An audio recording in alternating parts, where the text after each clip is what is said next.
उठाइए ना।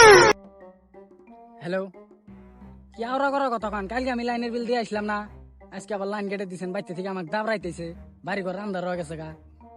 ওবর রেখা দেন, পয়সা কাছে ধরি না।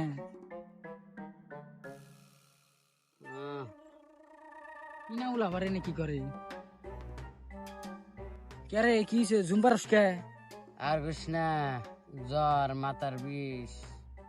কালকে তো না তোকে ভালো মানুষ দেখলাম, দুজন একসাথে ফক করে দোকানে খুরমা খাইলাম। কালকের থেকে তো হয়েছি। কে কোনে কি করবার গেছিলি? আর বুঝ না, ওই উল্টা দশ কে সিধাওয়া। চক্কর হয়েছিল। ও কথা লিখিয়েছিল। অনেক তালি কালকে এক বইতে লাইন ঠিক করবো গেছিলাম, তো উনি একটা গেদি খারাপ আসলো। গেদিটা দেখতে দেখতে তার পাশে আবার বোর্ডের ফোটো মতো নুই দিয়েছিলাম। এক শীতকানে ডাইরেক্ট বিছনায় ফালাইছে। কত যারা ফুকা ডাক্তার সাক্তর দেখাইতেছে, কোনো কিচ্ছুতে কাম হইতেছে না। হে যে বিছনায় পড়লাম। ভালো হয়েছে, তোমাকে আবার ছেড়ে দেখবার গেছে কেরা? এরম শট খাইছে, বেহা ধরে গেছে, মুখ দিয়ে কথা বাইরে